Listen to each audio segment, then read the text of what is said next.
എന്തായാലും തുടങ്ങി, ഇനി തീർത്തിട്ട് വരാം. ഇതാണ് ഇപ്പോഴത്തെ ഇന്ത്യയുടെ നിലപാട്. പാകിസ്ഥാൻ തലസ്ഥാനമായ ഇസ്ലാമാബാദിലും ലാഹോറിലും കനത്ത വ്യോമാക്രമണം നടത്തിയിരിക്കുകയാണ് ഇന്ത്യ.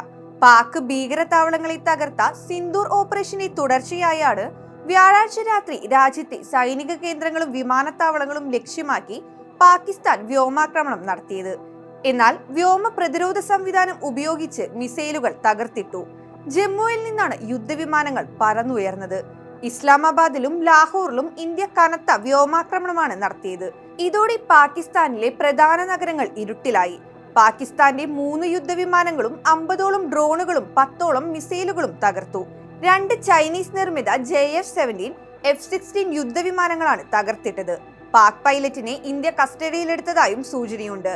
ജമ്മു കാശ്മീർ, പഞ്ചാബ്, രാജസ്ഥാൻ സംസ്ഥാനങ്ങളിലെ തന്ത്രപ്രധാന കേന്ദ്രങ്ങളെ ലക്ഷ്യമാക്കിയാണ് വ്യോമാക്രമണമുണ്ടായത്. ജമ്മു കാശ്മീരിലെ സത്വാരി, സാംബ, ആർഎസ്പുര, ആർണി എന്നിവിടങ്ങളെ ലക്ഷ്യം വെച്ച് പാക് തൊടുത്ത 8 മിസൈലുകളും തകർത്തു. 3 സംസ്ഥാനത്തും സൈറൻ മുഴങ്ങുകയും വെളിച്ചം അണയ്ക്കുകയും ചെയ്തു.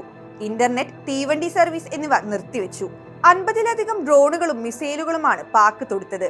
എന്നാൽ എല്ലാം തന്നെ ഇന്ത്യൻ സേന ചാമ്പലാക്കി.